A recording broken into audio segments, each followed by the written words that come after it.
welcome in and welcome to the second episode of Offline, a podcast about content creation and other pursuits around the music and arts industry. Tonight, it's a very, very, very, very special guest. It's someone who I absolutely look up to and who I love, and I might be fangirling just a tiny bit. No, I'm not. I'm fangirling a lot right now. So tonight we have with us Luna Tunes. Welcome in, Luna. Oh, I still get so like fangirling over me is so I'm just someone that plays silly songs like I'm coming to you live from my bedroom like it's it I'm not Welcome, welcome. For those that might not have met you before, tell them, go ahead and introduce yourself. So I'm Luna Tunes. I mostly am known for DJing. I play at a rock club in Cardiff, and I've done festivals around the country. I've also done. I mean, if you can think of a job in the music industry, I probably have done it at some point.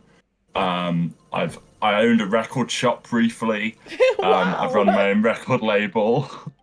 I've worked as a talent scout for record labels. I've put on shows. I've put on my own festival. I've worked merch. Done this, that, and the other. So just all round like music nut. Have kind of just done a bit of everything and ended up being a DJ. How old would you say that you were when you first started then in working within in like the music industry?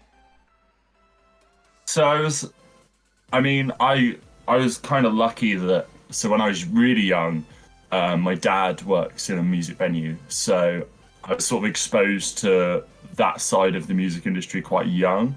But then I turned around to him at like 16 and was like, oh, I'd love to work in music. And he's like, yeah, okay, well, if you want to do that, I am not helping you because that is a bad decision.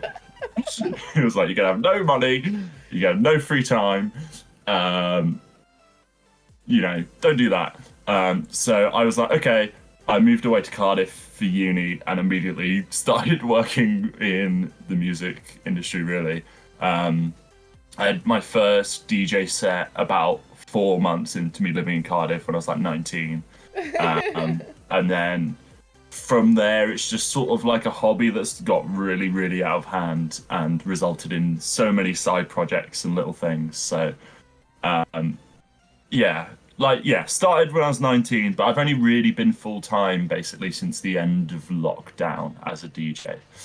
Yeah, and was it scary taking that jump from having like a normal quote unquote normal job to DJing? Because that's something that I've done recently within the last 2 months.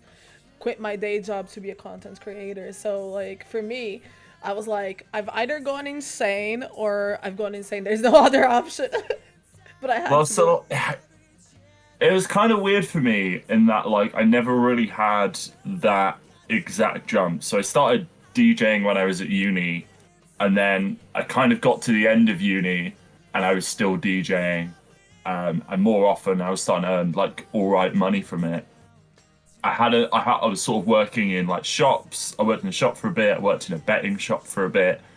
I actually left my last sort of like proper day job, which was at Ladbrokes, God help us. Like I left that to go and open my record shop. So like it wasn't so I can go full-time DJing, it was so I can do the DJing and the record shop together. And then that was about a month before, 6 months before lockdown happened. So that was and then it was immediately like, oh, I've got no job. Um, so like, yeah, it was sort of weird. And then I came out of lockdown and it was just sort of immediately now DJing is my full-time job. It's like my full-time commitment. So yeah, I never really had that sort of transition moment, as it were, of like giving it up. But I always tell people it kind of just happened by accident. Like I never planned. Like if you'd asked me like maybe 4 or 5 years ago, do you want to be DJing full time? I've been like, well, that's not really the plan. But I think it's kind of worked out for the best. I think that's one of the best things about working in the music industry is you can try lots of different things and then find the bit that you're actually quite good at, and then suddenly that becomes your life. Yeah, no, I can totally relate with that. So what would you say is the thing that actually inspired you to start DJing? Start. I don't see. Like this is. I was thinking. You sent me some other questions over before, and I was really thinking about this, and it's such a difficult question because, like, again, it totally happened by accident. Like, I remember being like, I want to get some decks. Um, Sort of like in my first year, when I started uni, I was like, my next thing I want to do is, save up and get some decks. And then my parents got me like these tiny little USB ones for Christmas. And that was sort of the start. But like before that, like even like going back to, when I was like 15, 16 and going to house parties, like I was the person like curating the playlist. Because like I've always like, I think a lot of it comes from, obviously having a dad and a family that like were really into music. And so I just you'll find out later when we do the hum along songs that I'm completely tone deaf, but I love music. Like I just like it's my obsession. Like I just sit at home and I listen to records. That's all I do now, and I love it. And but I've always been like that from, I I've always been that weird kid in the corner being like, oh, you should really go and see this band, they're great. And then like 4 years later, everyone else is going, oh, you should go see this band, they're really great. I'm I like, told you yeah, I that. saw I saw them 4 years ago, in like a 300 capacity room. I'm not really that interested anymore. So yeah, like so it's always been like an obsession. So like having that obsession with music sort of led me down the route of, making playlists. And not just like in a sense of, putting on the songs I want to hear, because I knew all the music and I talked to all my friends about music. I knew what music they liked. And it wasn't just about, putting my favorite songs on this It's playlist. It was about like, them. cool, how am I gonna make this party sick as fuck? Um, and just like getting my old iPod Classic, building up a little a playlist, plugging it in, and that was sort of really the start for me of like, because the joy I get from DJing is getting other people dancing and having a good time. Like obviously I love music myself, but like it's not about playing stuff for me. So like in the terms of sense of like playing stuff for other people, like yeah, probably I was like 15, 16 and started like partying. So would you kind of like say that your inspiration to start DJing was to make other people happy, or to even like try and make positive memories for them at events? Yeah, I mean like I am not great at parties. I'll be honest. I don't like people. Just they can be a bit much sometimes. So like my I love going. If someone wants to invite me to their house party, invite me to their house party to DJ, because I will just stand in the corner and I will have the best time. So but it's a way of connect. I like it as a way of connecting to people, and with people, of like I understand the music that you like, and we sort of have these mutual understanding at like a night out or whatever, where I know what you like, and I'm gonna play it, and you're gonna fucking love it. Um, um, and I get so much joy from that. But then there's also like, I think there's so many little joys I find with DJing. Like one of my favorite things to do is like finding ways to like get songs that I love in and like get away with it. Like trick it. I'm gonna trick 300 people into dancing to a song they don't know that I fucking love. You And did a that's mix such a like a fun download. thing to do. You did a mix a download that was like that. It was like a song that I recognized, but none of my friends did. Oh, And what was it? I can't remember off the top of my head.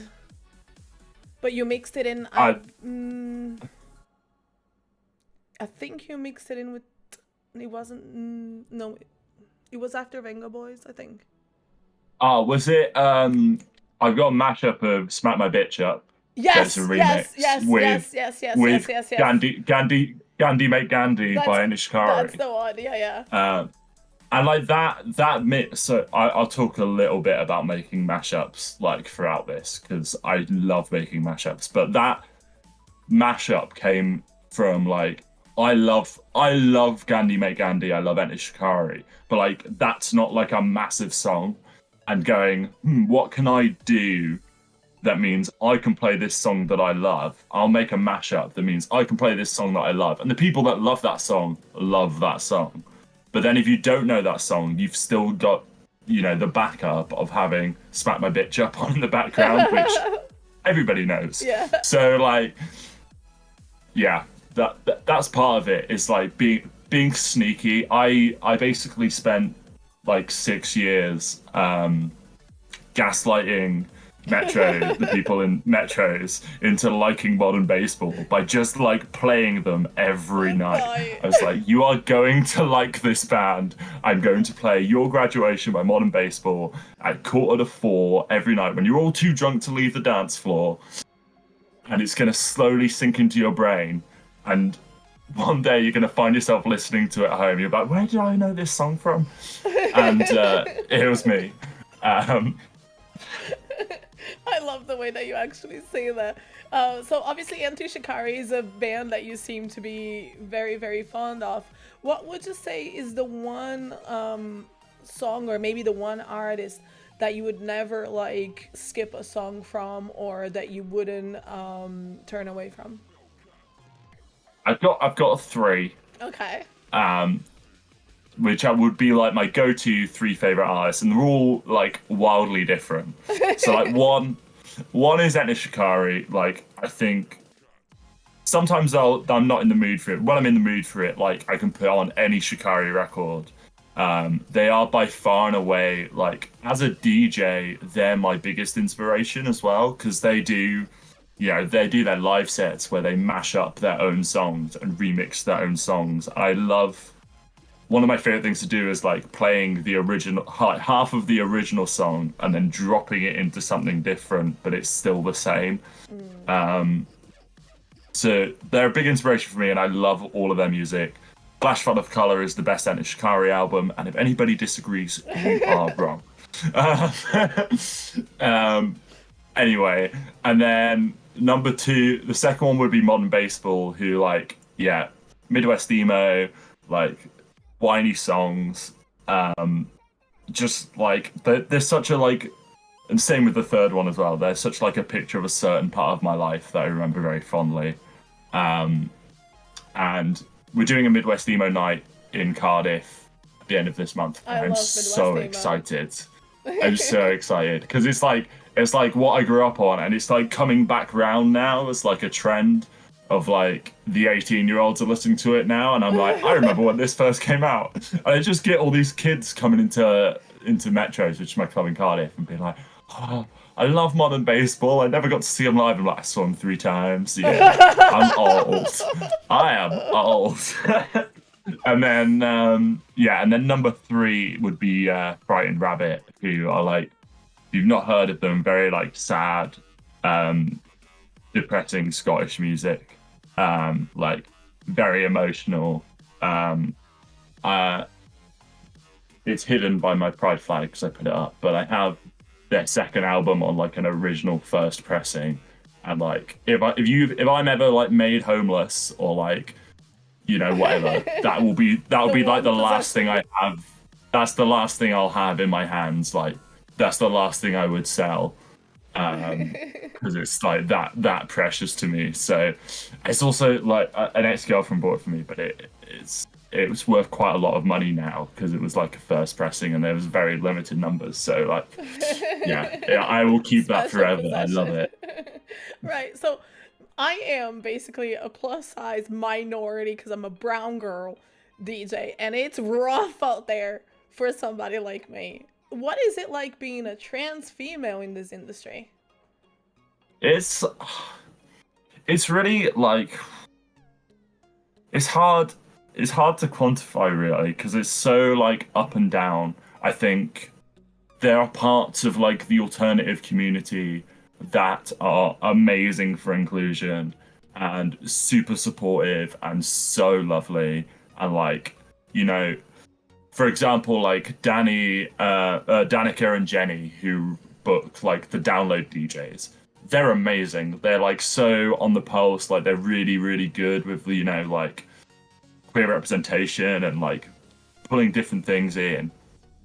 But then on sort of the flip side is you have like like almost 50% like completely the other way of people that like are like I had a guy come into Metro and I wasn't even playing anything like particularly. I think I was playing Down with the Sickness, you know. And he Okay. came up to the DJ booth. He was like, "Oh, why is it so queer in here?" I looked at him and I was like, You're "Is that so a fucking problem? Is that a problem? Like, really?" You know, so like there are still people out there who are kind of shitty, and obviously a lot of what's going on this week, you know, for every minority is really quite scary. yeah. But not to, you know, bring the mood down too much. But like, yeah, it can be difficult at times. Like day to day, like you can kind of deal with like, you know, drunk people misgendering you and stuff like that. Like a lot of them don't mean it in like a But you horrible shouldn't way. They're have to, just though. Like, in it my should, opinion, and yeah. this is the hill that I die on because I will pick the fight for my friends, just because it's how they grew up or it's what they believe in. I'm a firm believer that you should not have to. And like a lot of the times, I'm the one that picks the fight for my friends when they get misgendered, especially my MB friends, because the thing is, that's your identity, that's who you are. No one gets to tell you differently. Yeah, I mean, I think for me, like what I mean by that is like the sort of like really passing interactions where it's literally someone saying like, "Oh, hey dude, can I request a song?" And I'm just like, at that point, I'm like, I'm never gonna see this person again. It's not really worth me Your having an fight, argument yeah. about, you know? Um, so like in terms of that, but then, you know, all my regulars and everyone who I know who knows me that comes to my club is so like great and so supportive and have been amazing since I've come out. Um, I think one of the things that actually is irking me a little bit, which isn't like necessarily an issue as such, but I think that quite often like LGBT DJs, it's just kind of people decide that you only do the LGBT nights. Like, um, there are some promoters out there who I'm not going to name names or anything, or you know, shame anyone, who will do like their token one like LGBT friendly night of the year, which is great. But that's the only night that I would ever get booked for. Um, and you know, like whilst you know I am LGBT, I am also a DJ, Yeah, and it and shouldn't just like, matter. and it shouldn't hugely matter. Yeah. So, and I think women get a lot of the same thing with, you know, tokens sort of like, oh, we're just going to have all the female DJs for this one night a year, and that's going to be our, you know, quota done for representation. At Subside, I'm the only female DJ. So like, and there are I think maybe 8 guys on the rooster. So Yeah, like yeah, I'm quite lucky that Cardiff actually has like a really awesome scene of like women and non-binary people in DJing, and same with Bristol as well. But like, yeah, the thing I would say is like, I think a lot of the problem with, you know, obviously attitudes need to change and this, that, and the other. But I think the reason there's so many men in DJing is because they all think like you go up to a straight man and ask if thinks he could land a plane if it was a crisis and he was on the plane, and like 95% of them are like super yeah, confident yeah. and say yes. And like that's what they feel about DJing is like they're like, I'm sick, so I'm going to apply for all these things and do all these things.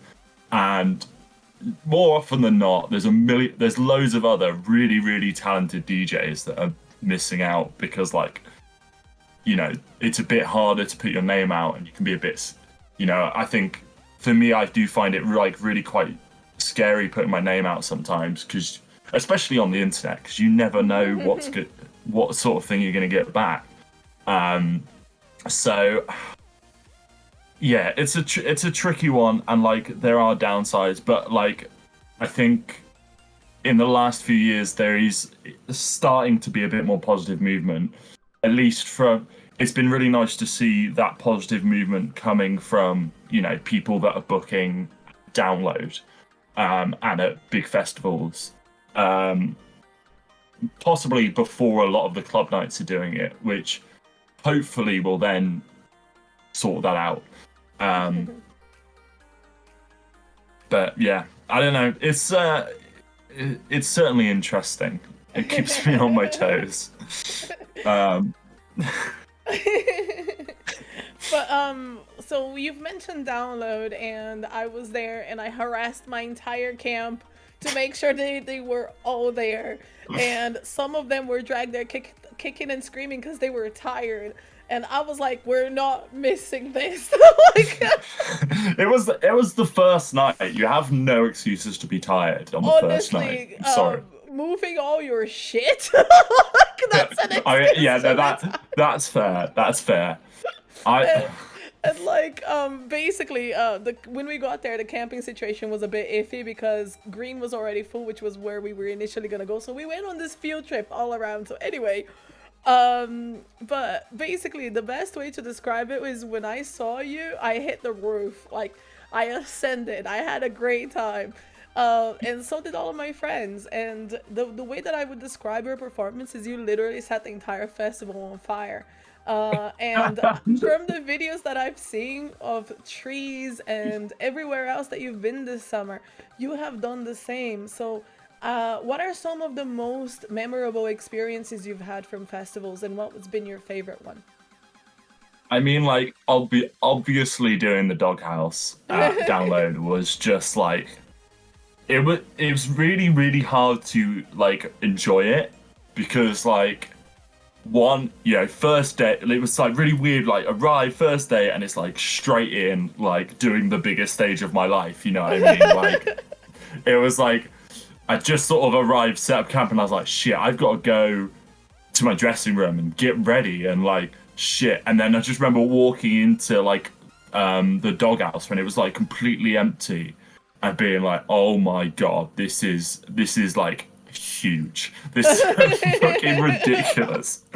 And like Charlotte and Remy, who are the other two members of Shoe They Press Play, were like staying in a hotel, and I was camping because I sleep better on the floor at a festival than I do in a bed. I love I don't know camping at why. festivals. I don't know why.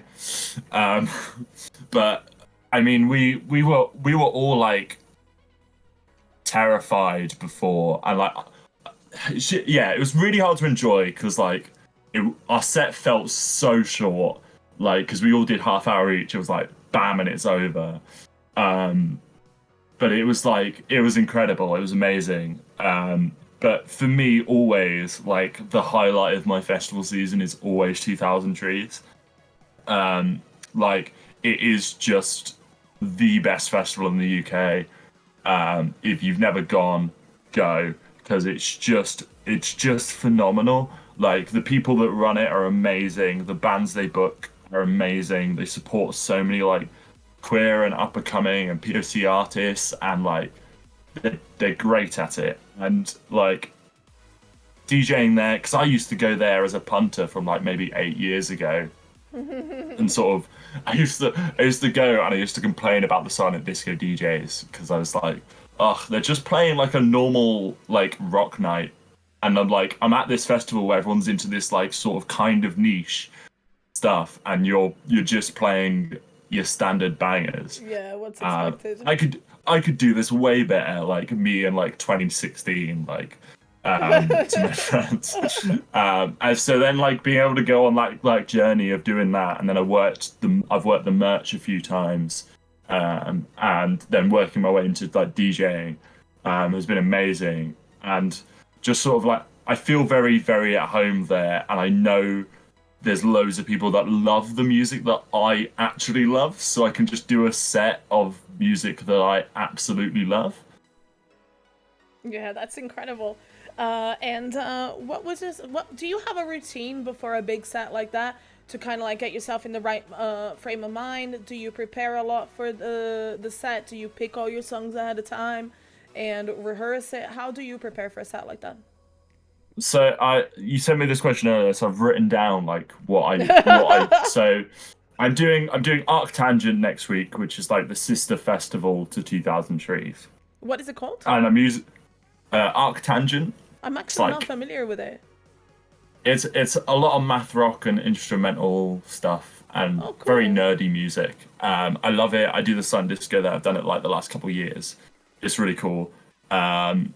But yeah, I thought I'd go through what I actually did to prepare it because for I've got two sets there. One is 1 hour and one is 4 hours, and I prepare for them like differently. So like half for sets that like an hour and shorter, I'll generally plan out the whole thing if it's a big event because it's a super short amount of time. Like the set I did for download was like planned in advance, but I actually ended up changing it on the night. Did you? Um, so there was a bit of improv in there. But then, yeah, so I'm doing a special set at Art Tangent where I'm doing math rock goes clubland. So, like, I'm calling it jazz and bass. So, like, drum and Jazz bass and and math rock. bass. And so, which is like such a weird niche, but it's like, it's so me. So, I'm really quite excited for it. So, that's all planned out. I've made like mashups in advance. I tend to like about a month before I do a festival, I'll put a little post in like the festival Facebook group or whatever, being like, "Hey, I'm DJing. What song requests do people have?" And I won't use all of them, but basically I just use those as like a reference.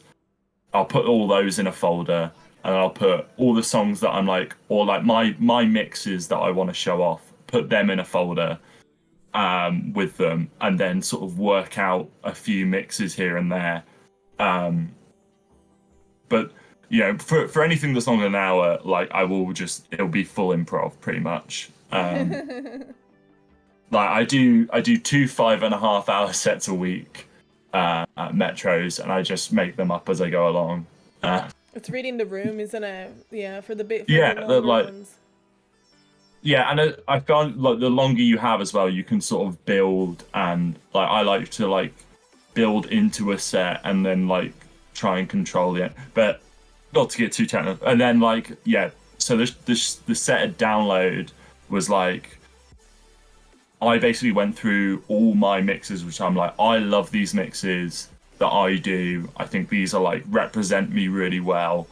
How can I stitch them all together in half an hour and like still get all the bits in there? I did 23 songs in half an hour at download, which is like pretty insane. It was supposed to be. I can't It remember was if it was supposed the to. Saturday or the Sunday that you played an additional stage. I did the silent disco on the Friday. I But did you the Saturday in the arena. no, yeah, in the arena, cause Uh it was really funny because we were going to the toilet and I heard the music and I was like, this is really fucking good, and we ran to where the music was and it was you, and I was just like, no fucking wonder, it like might have been Saturday night because I was doing Rocktail Cocktail quite late that's the on one. Yeah, yeah, Saturday. yeah, yeah, yeah. Yeah. Also, just shout out to Rocktail Cocktail at download. Like, if you're ever at download and you find yourself like, oh, I don't know what I want to see, or I don't really want to see anything, always go to Rocktail Cocktail because one, the cocktails are great, and two, like they just have like a roster of all the best DJs all the best alt DJs in the UK playing cheesy tunes. It's so fun. Like it's such a fun little vibe. It's my favorite part of download. Like I spent most of my time like hanging out there, just like vibing to, you know, like we all do like little 1 hour sets, and like someone will do like an hour of just like Disney covers, and then someone will do like an hour of drum and bass, and then someone will do an hour of like proper like like proper like school disco cheese, and it's just a really fun place to be at the festival. But it, somehow it works. Like somehow it works. But you said that you managed to squeeze, did you say 23 songs in half an hour at download? Yeah, with mashups and yeah. That's insanity. And I would say it was all mixed live on stage as well. There was no That like was my next pre-recording or question, anything yeah. like I would never ever pre-record anything. So it was all done live. Which there's some bits in it which are a little bit ropey, but you probably wouldn't pick up on that if you're in the crowd. It's just me being Absolutely picky. not. Absolutely not. I have the recording of it somewhere, and I need to put it out online. Yes, you do. So I know this podcast is about content creation, and I'm so bad at like online content creation. So I just like forget because I'm so like focused in like DJing the club every week. I'm just like, oh shit, I should probably put something on Instagram or like a reel or a TikTok, but yeah, I always forget. So it's funny because Harry6, who's one of my moderators and a content creator friend, and we had a conversation when I was helping him with his branding. And I turned around to him and I was like, are you a streamer or are you a content creator? Because if you're a streamer, all you have to do is stream. But if you're a content creator, then you need to make content. Like his eyes widened at me like that, like the penny dropped, and it was like, oh yeah, I get it. Like yeah, I think a lot of, especially in music as well, like content creation gets something like bands and DJs get caught up so much with, because everyone's always telling you, oh, you need to get it on TikTok and Instagram and maybe do some streaming or TikTok live or this, that, and trying to do all these things at once. And hands down, like the best content you can have is playing in front of people. Mm-hmm. And I think people kind of forget that a bit. Yeah. Especially like smaller bands who are like, oh, we're so focused on our online presence, and they've played like one gig in 6 months, and it's like, you're gonna do so much better, and like you probably reach less people overall, but you'll connect with those people. If they can see you live and see you're a human being, and like have a conversation with you or whatever, they're gonna connect with you so much more. And I think if you're in a band or you want to be a successful DJ and you're listening to this or watching this, like that's the best advice I can give you, is like go out into the world and do it in front of people. Twitch is a great way to do that because obviously you can chat to people in the chat and this, that, and I know a few DJs that have been super successful doing it like that. But yeah, playing in front of people, hands down the best way to do it. If you're just like DJing in your room or you're just posting songs online, like you're not gonna get that connection. You're not gonna get people to like. You're not gonna go past that stage of people be like, oh, I saw that song, I kind of liked it, but I didn't. Music is such an emotional thing, and being able to connect to the person making it or connect to the audience as an artist is like so important. Yeah. I find that also having that real time feedback from people, because people will run up to the booth and kind of go, oh my god, I'm having such a sick night and yada yada yada. It's actually really nice. Yeah, using my download set as an example, like every single one of those, not that whole mix all together as one thing, but every single individual like mix or section in that mix, I had tried out in the club multiple times, and had people being like, this is great, you should play this, people requesting it, and then I was like, okay, well this has to go into my download set because I know that it works. And I think, especially, I think the important thing when you're doing that, it was such a terrifying thing being on that stage, but knowing that all the mixes that I had planned, one, I knew did well in the club, and two, I knew I could do with like my eyes closed. I did them every night, like without thinking, or every other night, like being able to go, okay, I've got that to fall back on. That's what you want when you're in that high pressure situation. Like if you get offered a chance like that, do not go into it with like completely new content. Stuff, like yeah. go into it like, I'm gonna try a mix that I never tried before. Like, don't do that. Like, go it. You want to go into that opportunity showing With like that was a lot of the chat we had like with Shive Press Play building up to it was like, you know, let's build sets that like show us off at our best. Let's not like, you know, do something like completely new or different. Like, let's just make sure our sets are really solid representations of who we are and what we can do. And I think that's why it worked really well. Yeah. I hope it worked really well. It did. It definitely did. And yeah, carry on. Sorry. No, absolutely fine. You touched upon obviously people who are into DJing or who might be contemplating going into it.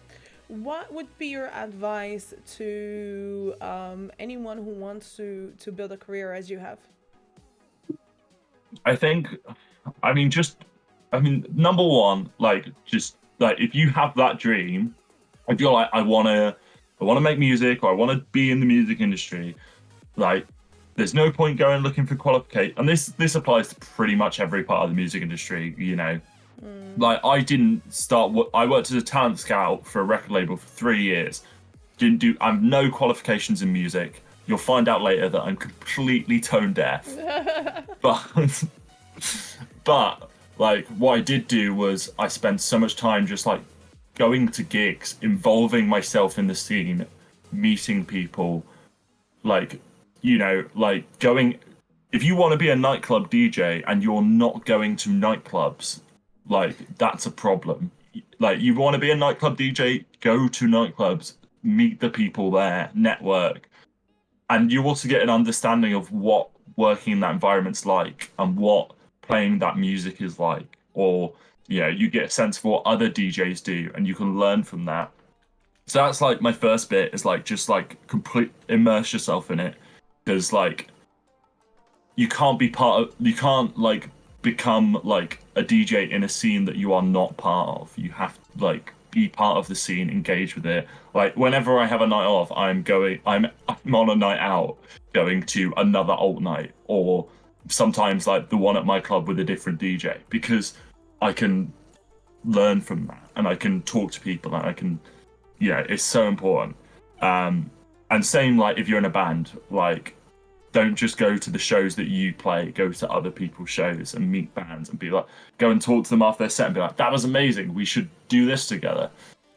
Because what I was saying earlier about that like human connection, performing in front of people, it's the same thing. Like, and then yeah, my other thing is like practice. Like, I practice so much, like, and practice doesn't mean like necessarily, I don't mean like I sit with my decks and I play around with mixes and workshop. Like, sometimes I'm making mashups, sometimes I am just listening to new music, and that counts. Like, listening to music you haven't heard before, or going back and listening to an album that you forgot about that someone, you know, mentioned this weekend, and you're like, oh, I'd forgotten about that. I'm going to go back and listen to it and think about, you know, where this could fit in what I do, or do I want it to fit in what I do. So that's the other, like, listen to so much, listen to everything you can. Like, all I've ever did, like, when I was at uni, was sit with my headphones on, listen to music. That's all I did. Even when I was, like, being in lectures, like, yeah, I'm totally listening. I'm just, like, copying what's on the board and with my headphones on. And then my third tip is ask people. Like, my mum always said, I remember my mum when I was growing up, like, you don't ask, you don't get. And like it's so true. And like, it's really scary sending that message or that email being like, oh, please, can I come and DJ, or can I do this, or, you know, whatever. But like, if you never send that email, you will never know. Rejection sucks. I'm terrible at dealing with rejection. I think most people are. But if you don't send that email, no one will ever say yes. Do you know what I mean? True. And like, I've had no's from that were no's 3 years ago that have then become yeses because I sent that original email and started that conversation. And then 2 years down the line, like, oh, we know who you are now. Come and do this. So like that kind of like sending those emails, introducing yourself to people. I always think the best recipe for like making a connection, like a networking connection in the music industry, if you want to like, get into something, go to the thing, meet the person in real. Say you want to be a DJ at Metro's, my local club, right? That's where I work. You come in a few times and you love it, you're part of it, you're meeting people, you're requesting songs, you're chatting to me. Like, I then know who you are, and you go, oh, I'd love to DJ sometime. Like, oh, cool, that sounds amazing. And then you send me the email being like, hey, Luna, I'd really, really love to DJ Metros. And by that point, you've already made that connection, and there's already like, regardless of whether it's me or anybody else, they're so much more likely to say yes once they know who you are. So yeah, ask people. Like, always people get like worried about asking me for advice. I'm like, just ask me. I'm going to give you the answer. Like, I'm not. So we were like, oh, are you gonna like charge me for like if I ask you this technical question? I'm like, no, just ask me the question. Like, gatekeeping is so lame. Like if somebody comes to me and goes, oh, I want you to like do a step-by-step thing of how you made like every single one of your mashups, I'll be like, yeah, cool, no worries, I'll show you. Because like at the end of the day, it's just like a technical ability, and like being, I think there's a real difference between like technical ability, which I anything like technical, if you're like, how do I do this mix, like, or how do I do this, like, I will have an answer for you. But if you're like, you come into me and be like, what song should I play as a DJ? I'm like, okay, well then you should. Got a bigger problem. That's you. Yeah, that's where you should take over. That's where you need to, like, because you can learn technical ability, and I mean, to some extent you can learn song selection, but like, you need to be thinking of songs. And like, I say we've had a few new DJs over the years come in to because I sometimes need cover when I'm off doing festivals and all sorts. So we have a couple of DJs that come in and cover when I'm not around. And they're like, I'm always like, look, you don't have to mix. You don't have to do anything special. Just play the songs people want to hear. Like, especially when you're starting out. Like, that's number one focus. Play songs you want people to hear, or people want to hear. Yeah, like, it's kind of like, if you look at the dance floor and it's dead, you've got a problem. Like, unless, like, and it's normally kind of like reading people, isn't it? Yeah, I mean, like, I'm diagnosed autistic, so it makes absolutely no sense why I am good at reading a dance floor, but I am. Like, I cannot tell you what emotion somebody has when they're speaking to me, but I can tell if they're having a good time at a nightclub. It's a certain superpower, but we take it. I love it so much. Just like, yeah, I think a lot of it, like, I was saying to a training up a new DJ like last week, and I was saying to him, like, stop looking at your decks. Like, what's important is not what's going on in your decks or your laptop. Look at the crowd. Look at what they're doing. So, like, yeah, I think that's such an important part. You got to be in tune with the crowd, and I think that's what I love about DJing is like I love doing the long sets. I'll build into a night. You build up like a trust with the crowd. Like, we're open for 5.5 hours. We get some people come in super early and they put some requests in. You put those on and you build up the trust and get the dance floor going. And then you can start really pushing the boat out and making them like dance to really, really silly things. But by that point, they don't care. They're like, I know that this DJ is gonna, like, even if she is playing Venga Boys in the rock club, because I do love to play Venga Boys in the rock club. They're like, we know that she's gonna go back to the music that we love, so we can have a good time during Venga Boys. knowing that we're not going to get 30 minutes of cheesy pop, and knowing that it's going to go, you know, back to something else that we really love. So I think that's a lot. That's what I mean by like kind of tricking people. You can trick people. You can trick the metalheads into dancing to Venga Boys, and you can trick, and then you can trick the people that in the normies into listening to like weird Midwest emo, and then they sort of meet in the middle beautifully. And you're a part of a collective called She They Press Play. Tell us a little bit more about that and how being a part of that has impacted you as a person in your career. Well, so She They Press Play was started by Charlotte and Clarissa, who both were London DJs who'd been through. I won't talk about it too much. It's not really my story to tell, but been through some shit at a rock night in London. But yeah, so they went through that, and then they reached out to me being like, hey, we want to start a collective. Do you want to be on board? And I was like, yeah. And then we got Remy on board as well, who's from Bath and is awesome. Clarissa then had to stop being a part of it because of some personal things going on, which, you know, happened. She's great. We still chat. Love her to bits. So like, there's now the three of us, and like, one, it's been really, really great to just like have some like comrades to like, we feel like a little gang sometimes. It's like describing ourselves. Yeah, we're like, fuck, we're a little gang. And our mascot is Remy's pug called Nugget. You may have, if you saw us at Download, you may have seen like a little pug graphic going on behind us with three eyes. Yeah. Well, that's Nugget with an extra eye. So we love Nugget. Nugget's our mascot. But we just like, it's just really nice to have like two pals to share that experience with, and like know that we've all got each other's backs, and sort of, yeah.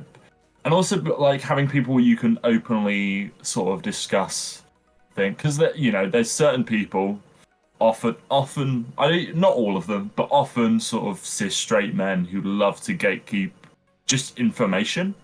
Like, you know, how much pay you getting, you know, like how do you do this technically, or how does this work, you know, and they just like to kind of keep it to themselves. So it's really nice to have people in my corner. So like, obviously those two, and also shout out the Hang the DJs guys, who are like my rocks. Love them. And just having people I can talk to and be like, you know, am I getting underpaid for this, or, you know, avoid this promoter, we've had like a really bad run in with them, or, you know. And the goal now for She They Press Play is to kind of, we've all had a bit of an intense summer, and I think the plan is to sort of kick on from autumn time and do some more bits. But sort of the rough plan is to try and expand that community, and try and create a space where we can all talk openly about that sort of stuff, and in a productive way that helps everyone involved. Because there are DJs out there that get underpaid for what they do. There's DJs out there that like don't need the pay and are then being like doing gigs for free, and it's costing other people work. So like, having those conversations and opening up that is sort of where we want to go with it now. And also to try and encourage more people into pursuing DJing and like pushing themselves to do more. And like, hopefully, like, you know, people looked at us on stage at Download, which was like our second ever gig, by the way. Like, obviously, so I've got 8 years of experience, and Remy's got over 16 years experience or something crazy. So like, between the three of us, we've got like 25 years experience, over 25 years experience DJing. Wait, but Remy doesn't even look older than 21. Right, so like, What? just like, so I've always thought that Remy was like a couple years older than me, and I don't want to call them out, but they are significantly older than that, and they, when asked by me how do they look so fabulously young, they were just like, I'm gay, and I'm like, okay, I'll accept that as an answer. I know it's So rude to we ask allow a it. lady for their age, but how old are you? Me, I'm 27. You're a spring Um, chicken. so like, yeah, but I think I get this comment a lot where a lot of DJs think that I'm older than I am because I've got the attitude of someone that's been DJing for years. And that's because I have been DJing for years. Like I'm so rude to customers. Like I love my regulars, but if you come up to me and ask for a stupid song, I'm going to tell you. Like no shit's given. I'm not gonna Yep. try and take your feelings. Yep. Like I've heard it all before. Like so I sort of have a bit of a jaded attitude when it comes to that. And I think that kind of gives the impression that I'm a bit older than I am in sort of the DJing world. But it's just because I have been doing it for I've been doing weekly DJ sets for 8 years. So I'm just sick to death of drunk people now. Um, Vibe. That's a whole ass mood. yeah, right. But I know most. I mean, Charlotte, I don't think started until she was like 22, 23. So like, even by that point, like, I'd already been DJing for like 3 or 4 years. So like, I was lucky I got in really young. Like, I got, I'm in no illusions about how insanely lucky I got to start DJing when I did, because I used to go to metros in like my first couple months of uni. And it was like one pack. I love. It's my special basement right in Cardiff. If anyone watching is ever in Cardiff, like come to Metros. It's such a special place. It's like a sweaty little basement. It's been a nightclub for 30 years. It's got so much history, and it's just like it's it's a bit of a shithole, but it's my shithole. You know what I mean? That's like some side. Whenever I you know, take like somebody new there, I go like, "This is kind of like Alice's rabbit hole. It's a hole, and you're gonna have a hard time coming out of it, but you're gonna have a great time." Like, yeah, like it's so sweaty. I love it. Like when we're at capacity, it's like the sweat drips from the walls sort of level. It's ooh, underground as well, so it can get proper like almost like. It's why like I do a lot of electronic stuff in with the rock stuff, and it works really well because we are in that sort of like underground kind of basement vibe. rave environment. So like chucking in a bit of drum and bass is just kind of works. Um, but like it's like I can't remember what my original point was. It's completely gone. Got distracted talking about metros. Oh, how I started. Well, I love this place, so I started going there, and I used to go and I'd be like, oh, the old DJ. I'd be like, this is like fine, and I'm having a good time, but I could do this like so much better.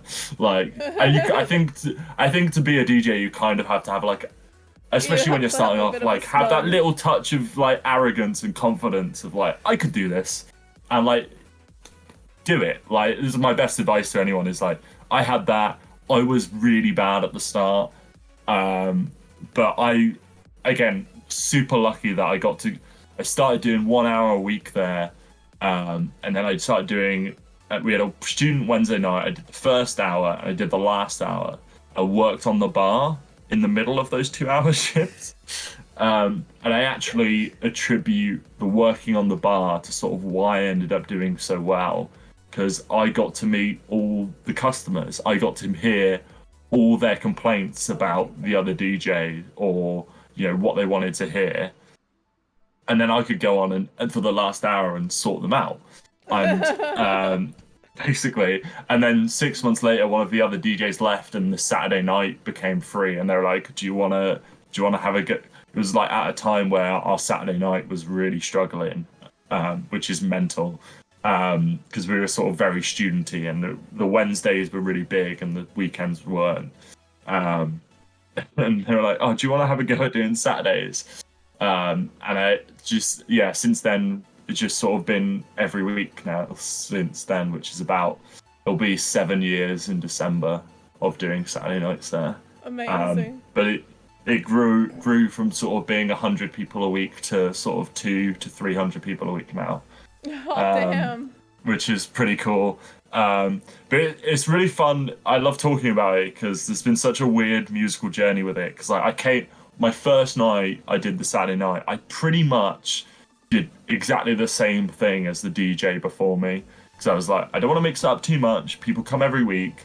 And then slowly over those 7 years, I've just like tweaked little bits here and there. And it's got a little bit more dancey, a little bit more gay as the years have gone on. And now I think people come there and they know what to expect from my DJing. So I can push the boat out a bit more. Which is great, but like obviously it's taken so long to build that trust up with people that come there every week. Of like, oh, we know you're gonna do a bit of drum and bass, which we do kind of like, but we don't want it all night. But we know you're gonna go back to the rock music in like 3 minutes, because like people that go to rock clubs, they still like other music. They still like a bit of drum and bass. They love a bit of like Venga Boys and cheesiness. What they don't want is you to play that for 3 hours. Yeah. So if you do I'll do like a little 10-minute set, which is like, which has Darude Sandstorm and Venga Boys in it, but then I'll be straight back out of it into some rock music. Yeah. But yeah, I think I was super lucky getting in as early as I did, and getting that experience kind of on the board pre-lockdown. Has meant sort of after lockdown, when a few doors started to open for me, I've really been able to sort of take advantage of it. Whereas like, if I got offered download like maybe 4 or 5 years ago, I probably would have done a really bad job. And you obviously have a huge passion for metros, as you've said, that's your home. And what are some other things that you like about the DJ lifestyle, and what are some things that you don't? I mean, I can't sleep. I'm really bad at sleeping. It's like there was like a world championship in sleeping, I would come last. So like the late nights, I love the late nights. I love the people. I'm a party girl at heart. Like if I wasn't working, I would still be there, like just like dancing and singing my little heart out. So like, yeah, I love being a part of it. I love the friends that I've made through it, because I've met so many people, so many like different, interesting people. And now since sort of doing a few more bits around the country, like I've done some sets in London. I went up to Edinburgh earlier this year, which was just awesome. And like getting to meet different people that we're all connected by this one love for music, and it's just really nice. So that section of it's great. The main thing I don't like is I do miss a lot of events, like family. Like didn't make it to my cousin's wedding because I was working. I've missed funerals because I've had to work. I've missed birthday parties. I mean, it was my girlfriend's birthday on Saturday, and she works in a bar as well, but we were both working on it, so it's just kind of like, well, I guess we're not doing anything on your birthday then. So like it's kind of like you do miss things, and I've got a lot of my friends who I went to uni with, who I play, our main time together is like we can play video games together in the evenings, but like when they all go out to party, like it's when I'm working. And when I have most of my free time, like Monday to Friday, like, and I want to go to cafes and hang out with people, they're all working. So that's like the one thing that is kind of like tough about it. But I wouldn't change it. I love it. I was thinking about it the other day, and I was like, I don't think I could do anything else now. Like this is like if I had to go and do an office job, like if you told me that I had to give up DJing and do an office job tomorrow, I'd be like, no, absolutely not. Not Like happening. it's simply like I'm going on strike. I don't care. That's not happening. That's not happening. So like, yeah, I think it's definitely got more pros than cons for me. Not every. I mean, again, going back to sort of content stuff of like, not everything's as great as it looks on social media as well. Like some nights are difficult. Some nights, there's 80 people in the club, and you're trying to get them to stay as long as you can to make sure the bar makes money and therefore you get paid, and like there can be a real battle sometimes. Like those are the nights where as a DJ you earn your money, not the nights when it's packed. So like Absolutely.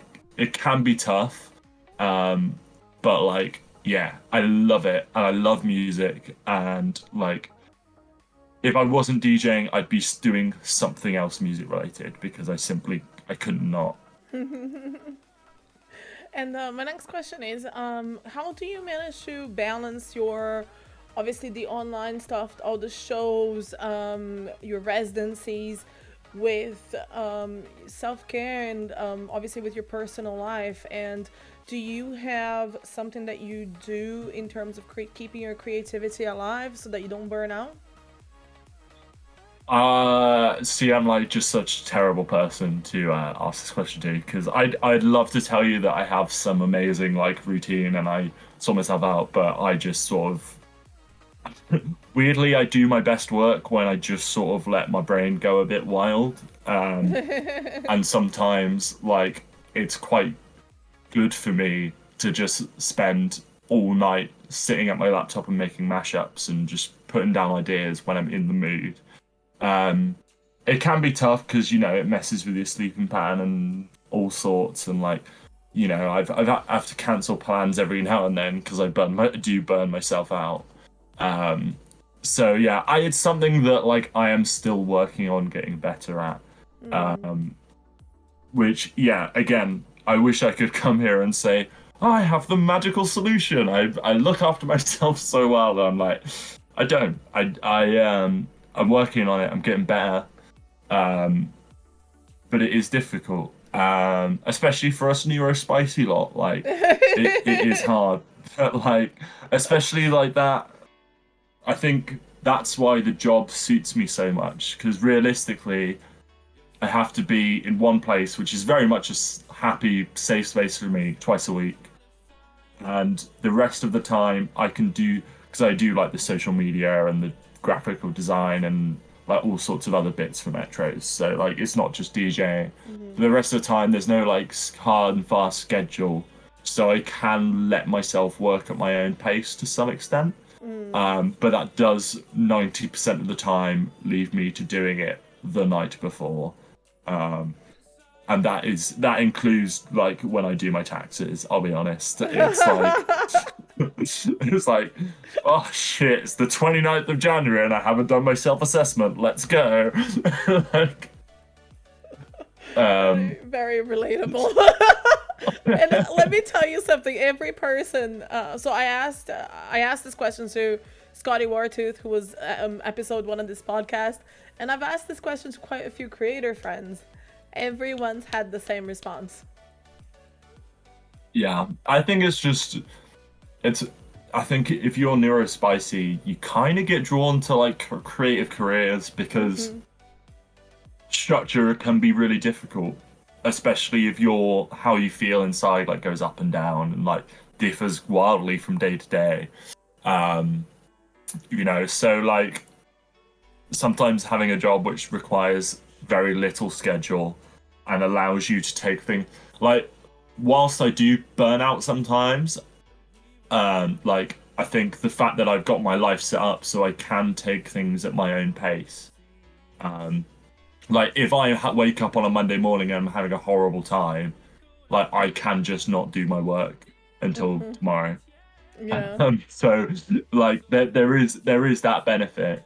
But obviously weeks when it's particularly bad, it's like I've got nothing done. But then weeks when I'm having a really good week, I will completely burn myself out. But I will get like 3 months. I'll get like 3 months of work done in 1 week, and then just be able to chill.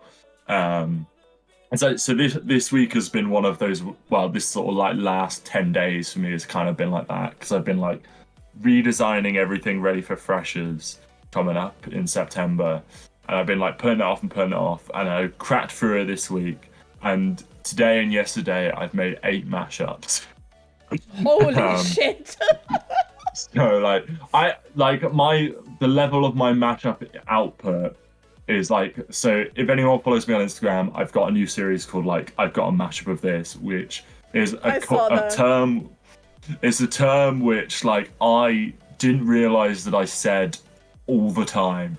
And then did a set with She They Press Play in Cardiff at Metro's and apparently that's all I said all night. And Remy and Charlotte were like, "This has got to be your new catchphrase." I've got a mashup of So, this.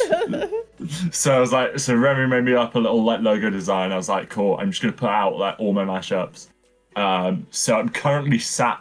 I've got about a backlog of about 40 unreleased ones at the moment. I've got like a whole album of like Enter Shikari mashups, like a whole album of like Panic at the Disco mashups, whole album of like Fall Out Boy and Paramore and MCR, like, and they're all just sort of waiting until I've done all the content bits. Brilliant. But and then the ones I'm actually putting out this week, I made this week because I ended up in like a little bit of a Sabrina Carpenter hole, and I was like, her album is out really soon. I should put these out.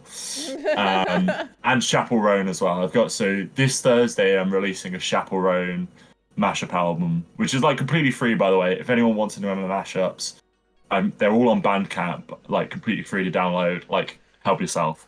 Bandcamp. Is And it if you want, Bandcamp / Lunatunes? it's lunatunesdj.bandcamp.com. And yeah, there's a bunch of free mashups on there. There's a pay what you want options. If you want to give me some money, you can. But like I'm doing it for whatever. And there's gonna be mashup albums of literally anything you think of. So yeah, Chapel Roan one coming on Thursday tomorrow midnight. That's not even that far away. So like 3 hours. Because it's my current obsession. And honestly, I think that the three mashups on that album are like the best mashups I've ever made. So you should definitely listen to it. The Taking Back Sunday Chapel Roan one. That's all I'm saying. Which like sounds insane but is amazing. Incredible.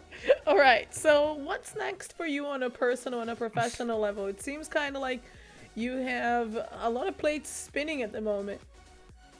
I mean, weirdly, I have less plates spinning than I used to. Because I used to do this Holy and shit. also do, yeah, I also just do work for a record label and have my own record label and do all and put shows on. So I don't do a lot of that anymore because it's hard work doing all of it. But for me, like mostly my focus for me on Metros, we've got Freshers coming up and Halloween, which are like huge for us. So like honestly, Metro's Halloween is like nothing else. So come to that. If anyone fancies coming a trip to Cardiff, like that is a good night out. And so I've got Arctangent next week, which is a festival in Bristol. So I'm doing the silent disco there. I'm doing 2 sets. I wrote things down because I forget. What else have we got? I've got a mashup of that coming out. So I've got hopefully going to do a new one of those most weeks. As consistently as I can. I'm doing a TransAid fundraiser in Cardiff at the end of the month, which I'm really excited for. I've also got like possibly my most exciting booking ever, but I can't really talk about it. Okay. Well, I can talk about it, but like the chances that anybody can come are very slim.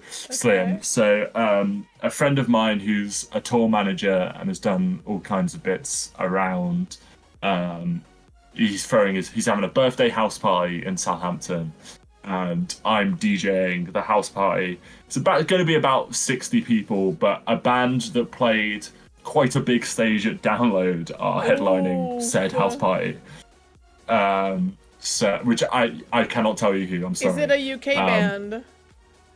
Yeah, it's a UK band, quite heavy. I know who it is.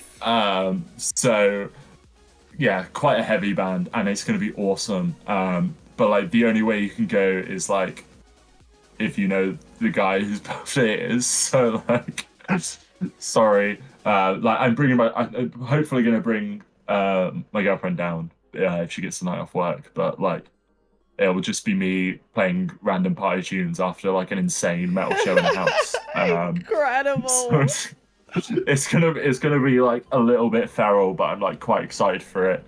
Um, and then like towards the end of the year, I got some like after parties and stuff. Like we're having a if you like anyone goes to Cardiff for their gigs, like we'll have a after party for Sleep Token and have some 41 and a Nice. couple others as well, which are always really good fun. Like I love doing after parties because everyone, the crowd that's coming in have just come from that gig, and you can It's easy. just play like that band and associated artists for the rest of the night, and it's really fun. Um, we did an Enter Shikari after party in February. So that was She They Press Play's first set ever, the three of us together. We did that in Cardiff, and my God, like I love DJing to Enter Shikari fans because you can play literally any Enter Shikari song and they will go absolutely Mental, wild. yeah. And they have so many songs as well. You can do that without playing a single song they played in their set. So I think between the three of us in like 3 hours, we played like 30 odd Shikari songs, maybe 40 if you throw in like mashups that I did and stuff like that as well. So like it was pretty ridiculous, but we had a lot of fun. So yeah, after parties are awesome. And yeah, other than that, I don't think I've got any more festivals coming up. That might change. But at the moment, I've got nothing else booked in. Yeah, mostly just going to be focusing on doing a bit of freshers, and then hopefully going to go out and play some more shows like around the UK later this year as well. I'd done Edinburgh and Portsmouth earlier this year and London. So hopefully gonna go out and do some more bits. I'd love to come to Birmingham. Never done Birmingham.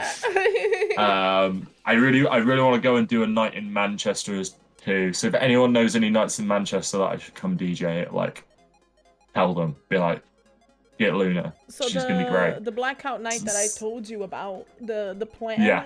for next year from January is we're gonna travel the country with it. Sick. So I'll definitely talk to you about it offline. Yes.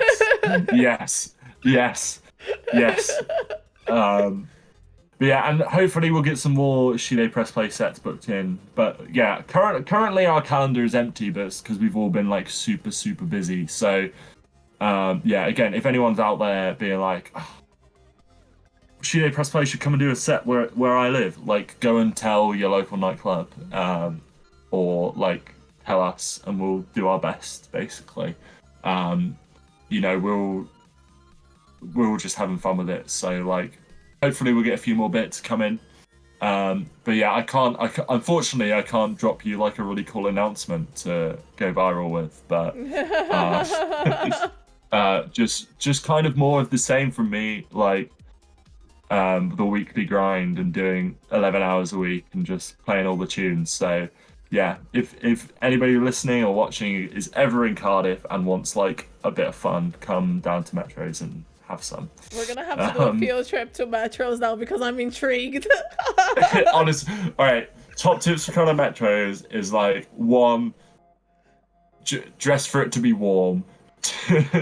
Two, like we have an in-house cocktail called an Aquadan, that was invented by an old bartender that was there before like I even started. So it's like a 10-year-old sort of cocktail. It's cracking and it will keep you buzzing through the whole night. So like it's called an Aquadan, going all in one.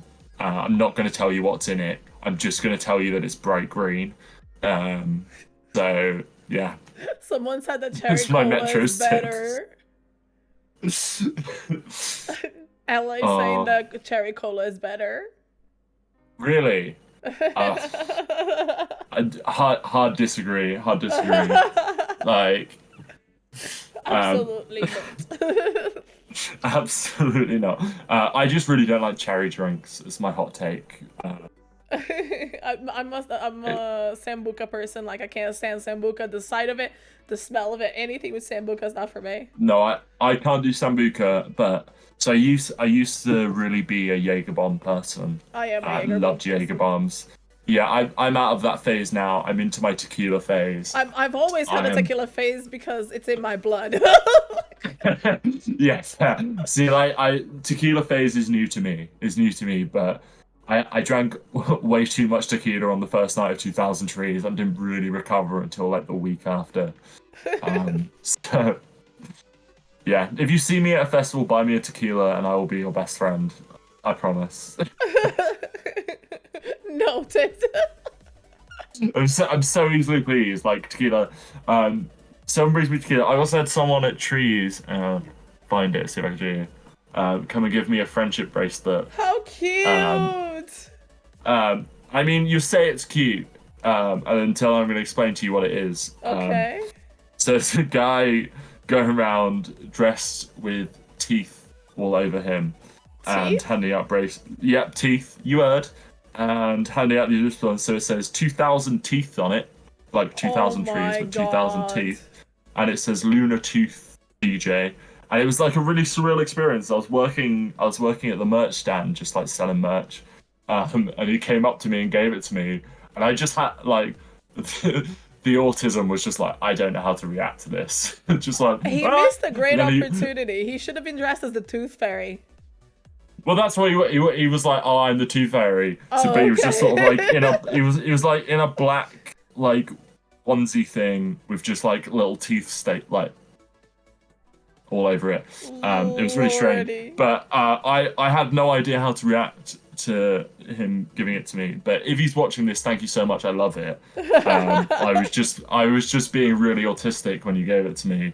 And had also drunk too much tequila the night before, which is the story of my life. So, yeah, it was really cool. We did a Taylor Swift after party. I've got a Taylor Swift one as well. So I give also am me a friendship. Tay fan. I see. I'm not like a massive Taylor Swift fan. I love her bangers, but like my best mate and my housemate, they love them. So it's all I ever hear. Here is to all this. Here is to all that. Can you make a Taylor Swift mashup? Another one? Yeah, right. So like, yeah. So yeah, friendship bracelets and tequila. Way to my heart. We love it. Right, so here is the part where we talked about, because obviously you're extremely talented on the decks. We want to see whether or not you can hold a tune with either a toy That- instrument or humming it out.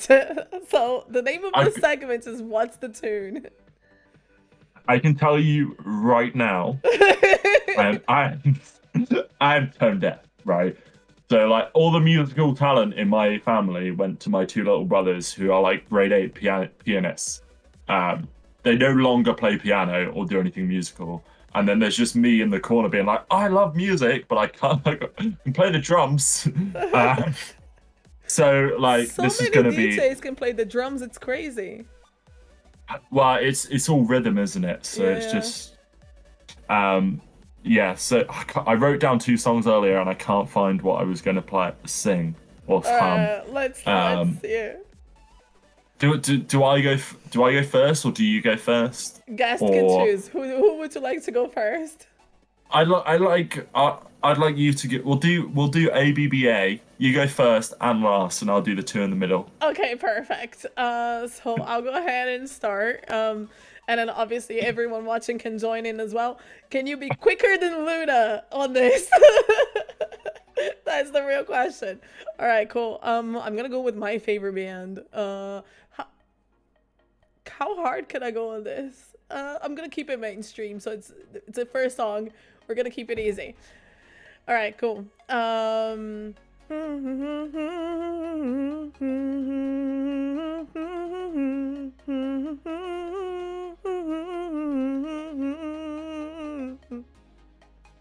Nope. I, there's like and there's like a tiny bit of lag on the call. I'm getting like tiny little cuts out, and it's making it really difficult. Oh, Ella's already got it, so she beat you to it. I'm gonna try it one more time. All right, you ready? Yeah.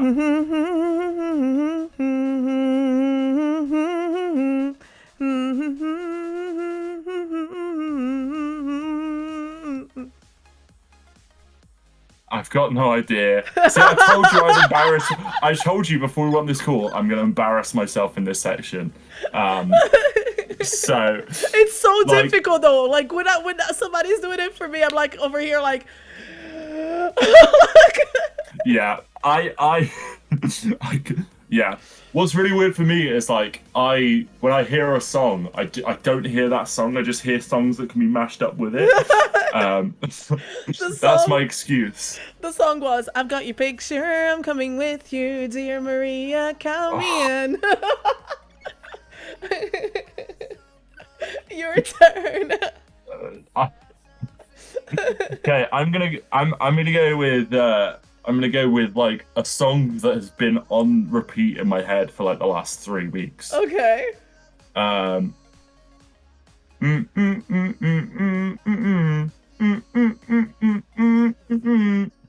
That's all I can do, and it's probably really bad. That sounds really familiar. Try again.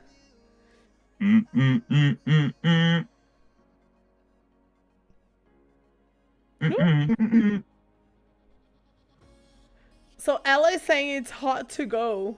Is that correct? That is correct. I don't know who did that. Nailed it. Well done, Ella. All right, it's your turn again. Okay, so far, Ella's winning. So far, Ella's winning. Like she's just going for it. I'm going a little bit niche, going a bit Midwest emo with this one. Okay.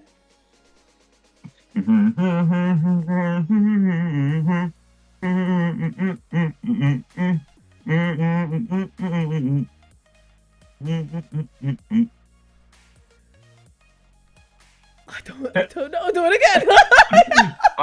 I might not. You might not know the song, so I'll forgive you if you don't know the song. Okay. Ella's already said it. It's your graduation. Ella's on it. Ella's so on it.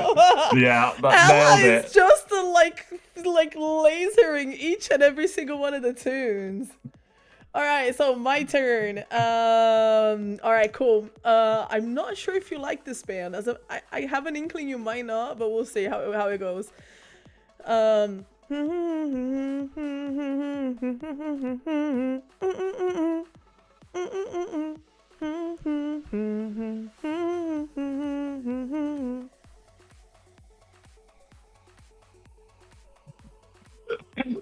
God, I'm so bad at this. Ella hasn't jumped at that one, so all right, we'll try one more time. Okay. I'm gonna do a longer section. Okay. All right.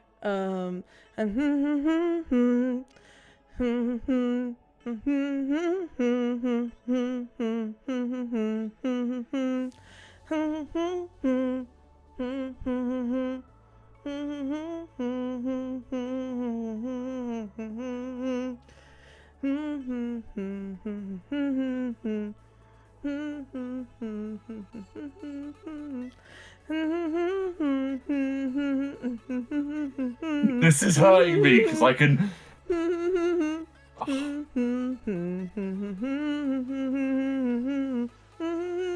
Nope. Is it? I'll give you Panic at the Disco. No, it's a I band. Write Sins, it's a Not band, Tragedies. It's a band from Manchester. Band from Manchester. Yeah. I'll do the chorus one more time. Ready?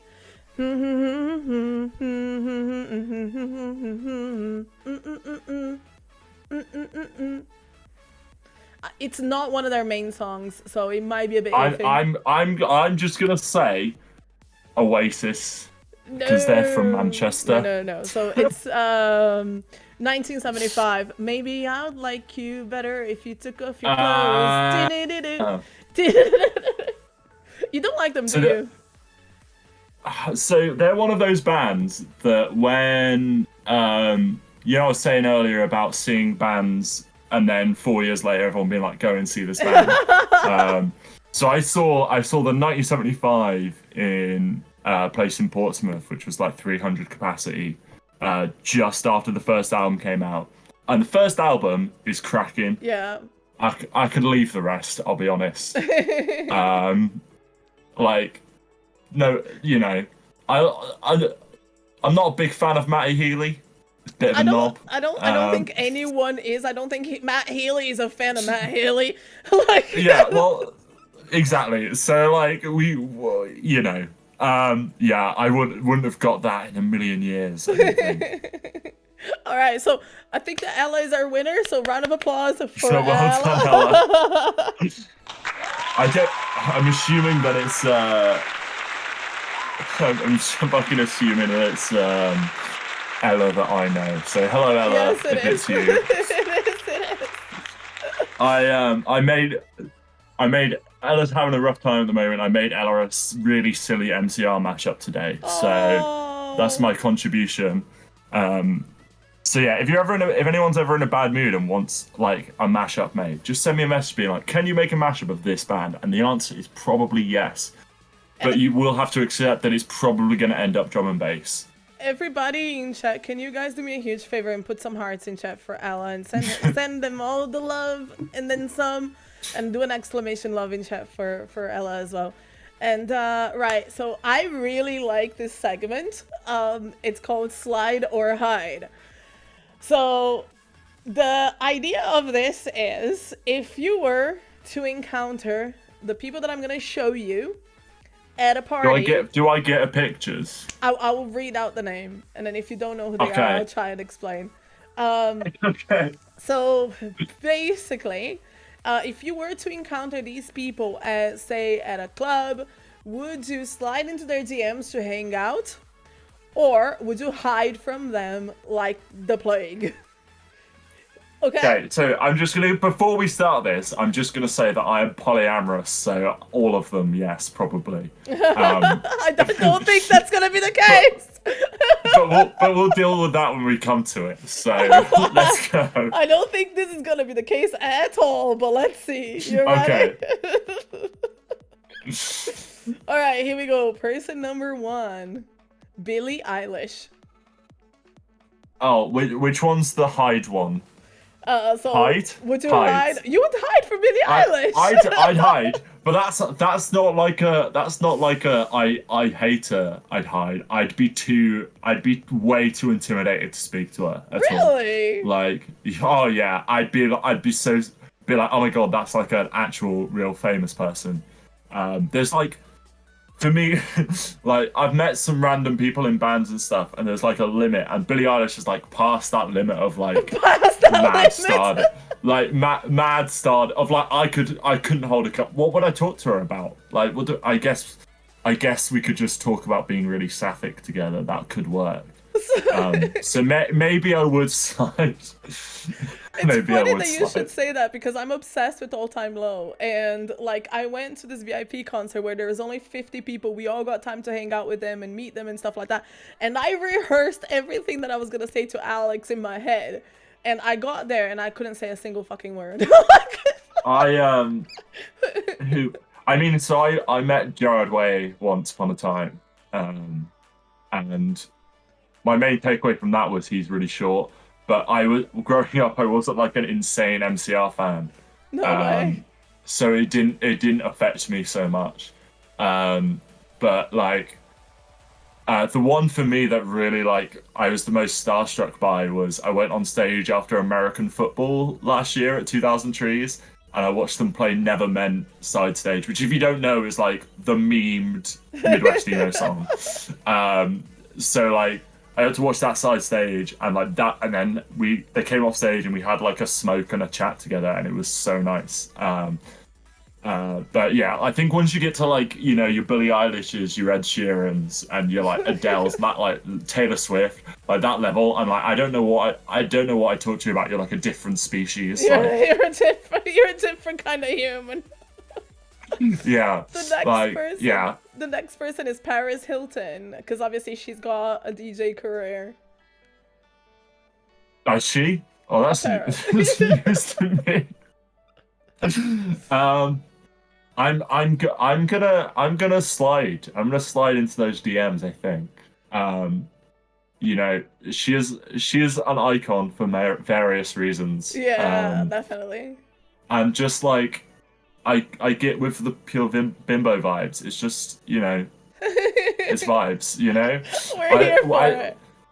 Yeah, like I can hang out with her. We don't have to talk about anything intellectual. You know what I mean? We just hang out. You know, we I love talk. We that could. attitude. I can teach her how to DJ. Um, you know, it'll be fun. But apparently, I've never seen one of her sets, but apparently she's quite talented. Oh, good. Okay, Yeah, cool. yeah, apparently. Better than Grimes. Probably. All right, the next person is Ollie Sykes. Like Hyde. Absolutely. Do you not like Ollie Sykes? No, like. No way. This is bad. I'm gonna get so much shit for this. I don't care. Um, right. I don't. Okay. I thought that I really liked Bring Me the Horizon. Okay. And then I realized that I only quite like playing their songs in DJ sets. Uh-huh. They're quite fun to DJ with. I don't listen to them at home. I think Ollie Sykes comes with a lot of baggage. Just a little bit of baggage, that man. Just by a little just bit. a small amount of baggage with that man. By a little bit, you mean the whole truck fucked on? Yeah. So like, I feel like emotionally, I wouldn't be able to be there for him. And I feel like emotionally, he would be a trillion miles away. So from me, so like, probably not. Definitely a pass and not a smash for me. I love that. Alright, the next person is Dead Mouse. Dead Mouse. See, I have some. Not to out my controversial opinions. Dead Mouse drives me mad. Of like, he's always that DJ in the news, like slagging off DJing. Yes, and like other DJs, and like part of me hates him for it, but also I kind of love it at the same time. Some of it is true. Some of the stuff that he says, some of the stuff he says is true. But some of it I'm just like, mate, you're 40, shut up. You know what I mean? Like, he's probably like 50 now, isn't he? Yeah, he would be pushing that. He's only got 2 good songs. Which ones do you like? Ghosts and Stuff, obviously. Uh-huh. But that song is made good because it's got Rob Swire by Pendulum in it. Mm-hmm. And number 2, off the FIFA Street soundtrack, Professional Griefers feat Gerard Way. Absolute underrated tune, that. Yeah. So, like, those 2, good tunes. I think I'd slide into his DMs, but, like, I'd be using him for his DJ knowledge. I wouldn't be in for it.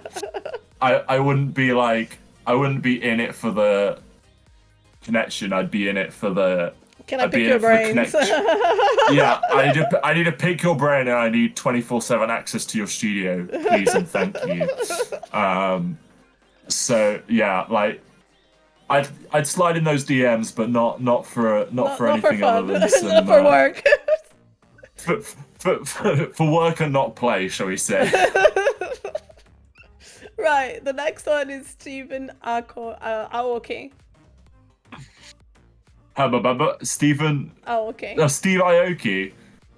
I think he's great. Like, I mean, there's a lot of things about him doing pre-recorded sets. I don't really care about that much if you're entertaining. I quite like the fact that he throws cake at people. I think that's quite funny. like someone who throws cake at people is probably going to be a laugh, right? It's kind of like almost like a Mahi and Toynette vibe going on. Yeah, and I think with he's done 2 remixes of like alt songs. No, 3 that I quite like. He did a remix of One More Light by Linkin Park, which is really good. He did a remix of Bored to Death by Blink-182, which is also really good. And then he did a remix of Welcome to the Black Parade, which is possibly the worst thing I've ever heard in my life. But like in kind of a sick and twisted way, I love it. It's so bad that it's good. It's so like we do like a once a year rave night at Metro's where I play like rock music mixed with it, and I always play it as the last song because it it sends everyone home, and two, it's just like it's so funny. Guys, yeah. So I think he'd be super fun to hang out with. I think we'd have fun. Yeah, So I think I definitely slide. slide. So Steve is a definite slide for Luna. Now, next one is RuPaul. Hard pass. No, thank you. Like, I love drag queens. Love Drag Race. RuPaul, not a fan. Not a huge fan of RuPaul. So Yeah. yeah, I think I RuPaul has stepped in it with a lot of things that they've done. yeah, like I you know, I think on a I love drag. I love drag culture. It's really awesome. But like, yeah, I think there's so much more to it than what RuPaul likes to represent. So Mm. like, I feel like we'd have too many disagreements about things. Um, I think she's a bit too old fashioned for me, I guess. Um, That's true. uh, yeah, so yeah, I definitely wouldn't.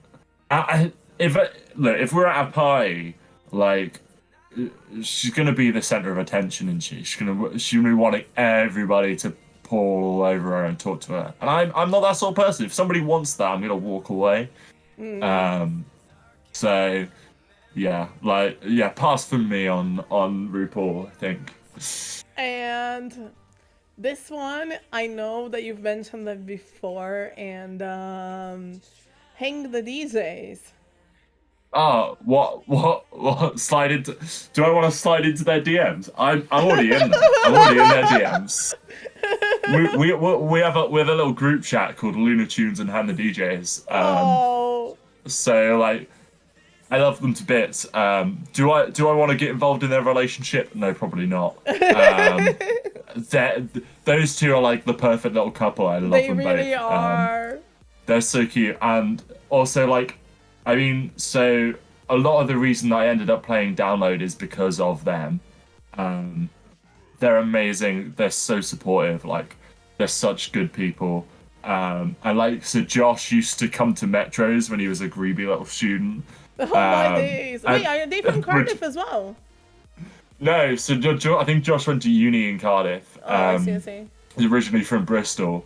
And he was so excited when I was like, "Do you want to come and play in Cardiff in Metros?" And I think it was like really early on, like after lockdown, we had them in, and it was just like absolute carnage. Love them to bits. Love what they do. I was side stage for their set of Download this year, and like it was just me with like my mouth open the entire time, like, oh my god, I can't believe they're doing this. They're such a like. What I love about them so much is they just like turn up and they are unapologetically them. Oh They're yeah, just yeah, like, yeah. I love that. this is what you're getting. And I don't give a shit if you Fucking don't like it. deal. Yeah, and like I like it, but the way that they do it and the way they interact with the crowd is something like I Yeah, couldn't do. Like Tasmin is, I think, gets overlooked, like maybe underrated in a sense of like 100%. she's so talented. She's an incredible dancer. She's done super cool choreography. She's like so good on the mic. Like both of them are so good on the mic, which is like such a difficult skill, something I personally struggle with. And then beyond that, to work with, like they're so lovely, they're so supportive. They really care about the scene. They really care about like everyone else. They're really like in touch with what's going on, and like they, you know, getting to hang out with them on Rocktail Cocktail at Download is always the best. I'm seeing them next week because they're also playing Art Tangent. I don't know if it's been announced yet, but I'm announcing it for them so they can deal with it. But this, so I was up against them at Trees, which was really fun. So it was like both of us on stage at the same time. But this time I get to watch their set, and I'm going to be really, really drunk because I'm not working that night. Heck So yeah. I'm going to be smashing those tequilas and fist pumping down Art Tangent. So I can't wait. Um, yeah, love those two. Always, will always slide into their DMs. I just send them stupid memes, and How when am I cute. get? everyone messaged them and asked them to do a donk remix of Pierce the Veil because like Donk they've been remix of Pierce threatening the it. Veil. Okay. Yeah, like so Zavi loves Pierce the Veil. I like they're cool. I don't get it. I don't get it. They're like a 14-year when I was 14 band, you know? But Zavi loves them and I'm like, do a donk version because somebody's got to do it and I think they should. Heck yeah. So yeah, everyone tell them to do that. And last but not least, oh sorry, that's not the right person. Hold on 1 second. We got the wrong person on the screen. Yeah. I need to get that. Nope. Hold on. The good news is I can't see the screen, so I've not been misled.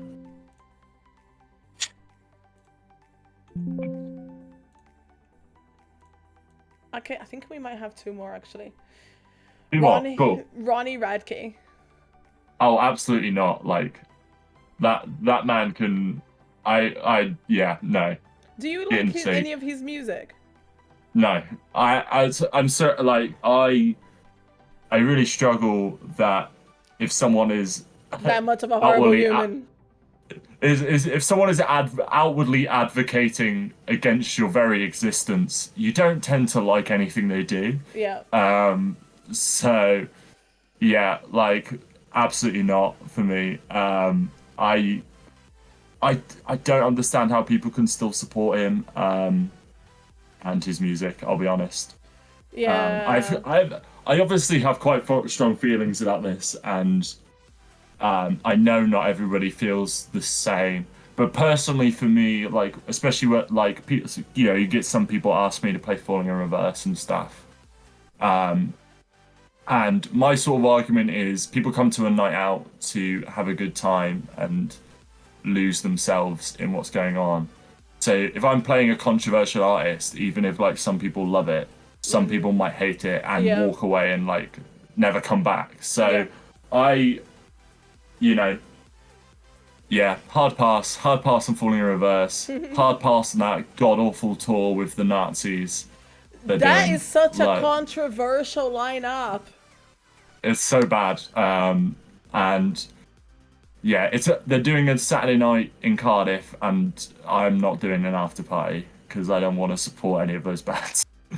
So like hard pass on the Ronnie Radke. I would definitely hide from him at a party because he'd probably hate crime me. So literally run away and hide on that one. Yeah. You have chat's full support, by the way. Everyone's saying the same thing. Okay, good. We are a very inclusive, very queer community. So everyone around here. I hope the next one's not J.K. Rowling. I don't want to go on another rant. Oh God, no. So the next person, I seem to have lost the photo, but it's actually Sullivan King. Stephen King. Sullivan King. Sullivan King. Yes. Oh, so I absolutely missed his set at Download this year, because I was doing the girly pop silent disco set with Charlotte and playing Little Mix at Download, having the best time. That. I love Little Mix. There was something really fun about going on the mic and being like, "Who wants more Little Mix?" and everyone going, "Yeah." And we were like, "Okay, all right then, well, more Little Mix, I guess." So, yeah. But I think he's great. He's awesome. Super talented. Like, again, like, would 100% be sliding into those DMs to get some advice and learn how to do some more production stuff. He's And so I'd also, talented. if I was drunk at a party, I would just be like, there's something that, like, everybody has, like, I feel like everyone in the world gets annoyed when someone comes up to them and just starts chatting rubbish about something they love and know loads about. Like sometimes people will chat rubbish at me about DJing. They're like, "You should play this, blah blah blah blah," and I'm like, "Oh God, no." I would be that person to Sullivan King, just like in the corner, like in the smoking area of a party, just being like, "Oh my God, you should do a remix of this. It'd be so cool. I love it." Blah blah blah. Like that would be me. I'd be so annoying. Yeah. I'd slide in those DMs. I have no idea what he looks like. So I Um, don't he looks quite I a lot don't know like if he's. Josh from Hang the DJs. I mean, yeah. I mean, and therefore quite like Steve Aoki as well. So Yeah. maybe I'd have to chat and see how it goes. I'll be fair. Like, Right. So I'd like to thank you so freaking much for being our guest today. It's been so fun getting to know a little bit more about you. And is I've had like a really awesome time. This has been like really fun. I'm sorry that I'm rubbish at. I'm sorry that I'm rubbish at music. you have been Um, amazing, actually. There has been nothing wrong with it. You were saying so much that you were tone deaf that I was just like, what? yeah, yeah. No, you were totally telling fibs then. But thank you so much. It's been absolute pleasure to have a little bit of an insight into you as a person and the person behind the deck, so to speak, and your offline self. You're an absolute light to this world, and I hope that you continue to reach so many people with what you love doing. And thank you for being you, Luna, and thank you for like literally bringing so much light into our lives.